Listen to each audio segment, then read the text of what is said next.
ಇದು ಒಂದು ಪರಿಸರ ಸ್ನೇಹಿ ಕೂಡ ಆಗಿದೆ. ಜೈವಿಕ ಅನಿಲ ಸ್ಥಾವರವು ಇಟ್ಟಿಗೆಯಿಂದ ಕಟ್ಟಿದ ಗುಮ್ಮಟಾಕಾರದ ರಚನೆಯನ್ನು ಹೊಂದಿದೆ. ಹೇಗಿದೆಲ್ಲ ಈ ರೀತಿಯಾದ ಒಂದು ಗುಮ್ಮಟಾಕಾರದ ಒಂದು ರಚನೆಯನ್ನು ಮಾಡಿ ಇದರೊಳಗೆ ಸೆಗಣಿ ಮತ್ತು ತ್ಯಾಜ್ಯ ಪದಾರ್ಥಗಳನ್ನು ಹಾಕಿ ನಾವು ಅನಿಲವನ್ನು ಉತ್ಪಾದನೆ ಮಾಡಬಹುದು. ಪಾಚಕವು ಆಕ್ಸಿಜನ್ ರಹಿತ ಉಸಿರಾಟ ನಡೆಸುವ ಸೂಕ್ಷ್ಮಾಣುಜೀವಿಗಳು ಸಂಯುಕ್ತಗಳು ವಿಘಟಿಸಿ ಮಿಥೇನ್ ಇದೆಲ್ಲ ಒಂದು ಅನಿಲ ಬರ್ತಿದೆ. ಆ ಜೈವಿಕ ಅನಿಲ ಯಾವುದಂದ್ರೆ ಮಿಥೇನ್. ಈ ಮಿಥೇನ್ ಅಷ್ಟೇ ಅಲ್ಲದೆ ಕಾರ್ಬನ್ ಡೈಆಕ್ಸೈಡ್, ಹೈಡ್ರೋಜನ್ ಸಲ್ಫೈಡ್ ಮುಂತಾದ ಅನಿಲಗಳು ಕೂಡ ಉತ್ಪತ್ತಿಯಾಗುತ್ತವೆ. ಅನಿಲ ತೊಟ್ಟಿಯಲ್ಲಿ ಅನಿಲ ಶೇಖರಣೆಯಾಗಿ ಅಲ್ಲಿಂದ ಕೊರೆಯ ಮುಖಾಂತರ ಹೊರಗಡೆ ಬಂದು ನಾವು ದಹನ ಕ್ರಿಯೆಯನ್ನು ನಡೆಸಬಹುದು. ಈ ಜೈವಿಕ ಅನಿಲದ ಅನುಕೂಲವೇನೆಂದ್ರೆ ಜೈವಿಕ ಅನಿಲದಲ್ಲಿ 75% ಮಿಥೇನ್ ಅನಿಲ ಇರುವುದರಿಂದ ಇದು ಅತ್ಯುತ್ತಮ ಇಂಧನವಾಗಿದೆ. ಇದು ಪರಿಸರ ಸ್ನೇಹಿ ಇಂಧನ ಕೂಡ ಆಗಿದೆ. ಸೌದೆ, ಇತ್ತಿಲು, ಕಲ್ಲಿದ್ದಲು ಇಳಿಸಿದಾಗ ಬೂದಿ ಉಳಿಯುವಂತೆ ಇಲ್ಲಿ ಶೇಷ ಉಳಿಯುವುದಿಲ್ಲ. ಆದ್ರೆ ನಾವು ಕಟ್ಟಿಗೆ ಹಚ್ಚಿದಾಗ ಅಲ್ಲಿ ಬೂದಿ ಉಳಿಯುತ್ತೆ. ಆದರೆ ಈ ಮಿಥೇನ್ ಅನಿಲವನ್ನು ಉಳಿಸಿದಾಗ ಅಲ್ಲಿ ಯಾವುದೇ ರೀತಿಯ ಬೂದಿ ಕೂಡ ಉಳಿಯುವುದಿಲ್ಲ. ನಾವು ಎರಡನೇದಾಗಿ ನೋಡೋದಾದ್ರೆ ಪವನ ಶಕ್ತಿ. ಈ ಪವನ ಶಕ್ತಿಯು ನಾವು ಇಂತಹ ದೊಡ್ಡ ದೊಡ್ಡ ಒಂದು ಗಾಳಿ ಯಂತ್ರಗಳನ್ನು ನೋಡಿರುತ್ತೇವೆ. ಆ ಗಾಳಿ ಯಂತ್ರಗಳು ಎಲ್ಲ ಸ್ಥಳಗಳಲ್ಲಿ ಇರುವುದಿಲ್ಲ. ಏಕೆಂದರೆ ಅದು ಚಲನೆಯನ್ನು ಮಾಡಬೇಕಾದ್ರೆ 15 ಪರ್ ಗಂಟೆಗೆ 15 ಪರ್ ವೇಗದಲ್ಲಿ ಗಾಳಿ ಬೀಸಿದಾಗ ಆ ರೆಕ್ಕೆಗಳು ಚಲಿಸಿದಾಗ ಅಲ್ಲಿ ಟರ್ಬೈನ್ ಅನ್ನೋದು ಒಂದು ಇರ್ತದ. ಆ ಟರ್ಬೈನ್ ತಿರುಗಿದಾಗ ಅಲ್ಲಿ ಜನರೇಟರ್ ಇರ್ತದ. ಆ ಜನರೇಟರ್ ಕೂಡ ತಿರುಗುತ್ತದ. ಆ ಜನರೇಟರ್ ತಿರುಗಿದಾಗ ಅಲ್ಲಿ ಶಕ್ತಿ ಉತ್ಪಾದನೆ ಆಗುತ್ತದೆ. ಈ ಗಾಳಿ ಯಂತ್ರಗಳನ್ನು ಸ್ಥಾಪಿಸಲು ಬಹಳ ಬಂಡವಾಳ ಹಾಕಬೇಕು. ಅಷ್ಟು ಬಂಡವಾಳ ಹಾಕಿದ್ದು ಅಷ್ಟು ನಮಗೆ ಶಕ್ತಿಯನ್ನು ಕೊಡುವುದಿಲ್ಲ. ಏಕೆಂದರೆ ಗಾಳಿಯು ಎಲ್ಲ ಕಡೆ ವೇಗವಾಗಿರುವುದಿಲ್ಲ. ಆದರೆ ಇದು ಪರಿಸರ ಸ್ನೇಹಿ ಆಗಿರುವುದರಿಂದ ಇಂತಹ ಸಾಧನಗಳನ್ನು ನಮ್ಮ ದೇಶಗಳಲ್ಲಿ ಹಲವಾರು ಕಡೆ ನೋಡುತ್ತೇವೆ.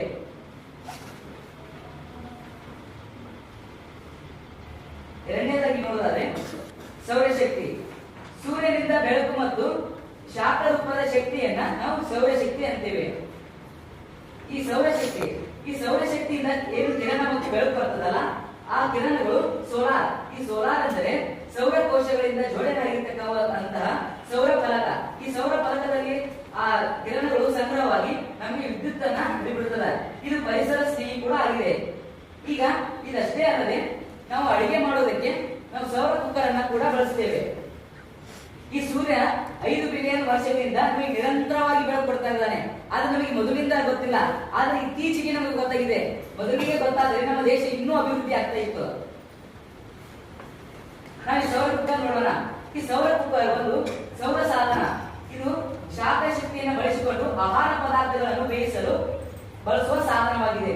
ಈ ಸೌರ ಕುಕ್ಕರ್ ಇದು ಒಳಗಡೆ ಮತ್ತು ಒಳಮೈ ಮತ್ತು ಹೊರಮೈ ಕಪ್ಪು ಬಣ್ಣ ಇರ್ತದೆ. ಈ ಕಪ್ಪು ಬಣ್ಣ ಯಾಕೆ ಇರ್ತದಂದ್ರೆ ಈ ಕಪ್ಪು ಬಣ್ಣ ಸೂರ್ಯನ ಕಿರಣ, ಸೂರ್ಯನ ಶಾಖವನ್ನ ಹಿಡಿದಿಟ್ಟುಕೊಳ್ಳುವಂತಹ ಶಕ್ತಿಯನ್ನ ಕಪ್ಪು ಬಣ್ಣ ಮಾತ್ರ ಹೊಂದಿದೆ. ನಾವು ಮನೆಯಲ್ಲಿ ಬೈತಿರ್ತಾರೆ. ಹೇಗೆಂದ್ರೆ ನಾವು ಬೇಸಿಗೆ ಕಾಲದಲ್ಲಿ ಕಪ್ಪು ಬಟ್ಟೆ ಹಾಕಿದರೆ ದೆವ್ವ, ನಾವು ಎಲ್ಲರೂ ಹೋಗ್ಬೇಕಾದ್ರೆ ನಾವು ಎಲ್ಲರೂ ತಲೆ ಸುತ್ತಿ ಬೀಳ್ತೀವಿ. ಏಕೆ ತಲೆ ಸುತ್ತಿ ಬೀಳ್ತೀವಿ?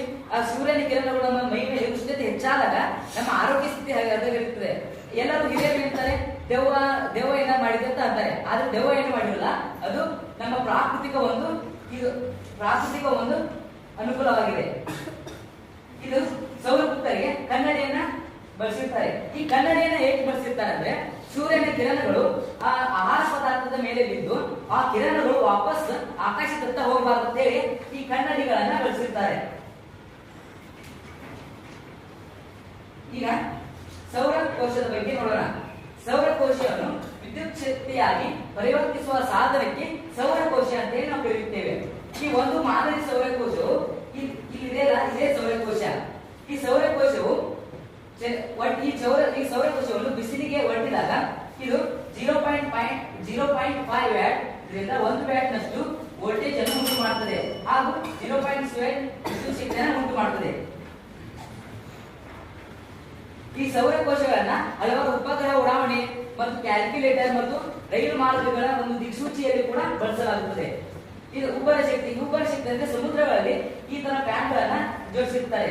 ಇದು ನೀರು ಏರಿಳಿತ ಆದಾಗ ಆ ಚಕ್ರಗಳೇನಿದೆಯಲ್ಲ ಇದು ತಿರುಗಿದಾಗ ಅಲ್ಲೂ ಕೂಡ ವಿದ್ಯುತ್ ಶಕ್ತಿ ಉತ್ಪಾದನೆ ಆಗುತ್ತೆ. ಇದು ಒಂದು ಪರಿಸರ ಸ್ನೇಹಿ. ಇನ್ನು ಕೊನೆಯದಾಗಿ ನೋಡೋದಾದ್ರೆ ಬಿಸಿ ನೀರಿನ ಬುಗ್ಗೆಗಳು, ಈ ಬಿಸಿ ನೀರಿನ ಬುಗ್ಗೆಗಳು ಈ ಜ್ವಾಲಾಮುಖಿ ಏನಂತೀವಲ್ಲ ಭೂಮಿಯ ಕೇಂದ್ರ ಬಿಂದುವಿನಲ್ಲಿ ಲಾವಾರಸ ಇರ್ತದೆ. ಆ ಲಾವಾರಸ ಹೊರಬರುವಾಗ ಅಕ್ಕಪಕ್ಕದಲ್ಲಿ ಏನಾದರೂ ನೀರಿನ ಶೆಲೆಗಳಿದ್ದರೆ ಆ ಶೆಲೆಗಳ ಮುಖಾಂತರ ಏನು ನೀರು ಬರ್ತದಲ್ಲ ಅದೇ ಬಿಸಿ ನೀರಿನ ಬುಗ್ಗೆಗಳು. ಈ ಬುಗ್ಗೆಗಳಿಂದ ಕೂಡ ನಾವು ಶಕ್ತಿಯನ್ನು ಉತ್ಪತ್ತಿ ಮಾಡುತ್ತೇವೆ. ಶಕ್ತಿಯ ಯಾವುದೇ ಮೂಲಕ ದುರ್ಬಳಕೆಯು ಪರಿಸರಕ್ಕೆ ತೊಂದರೆಯನ್ನು ಉಂಟು ಮಾಡುತ್ತದೆ.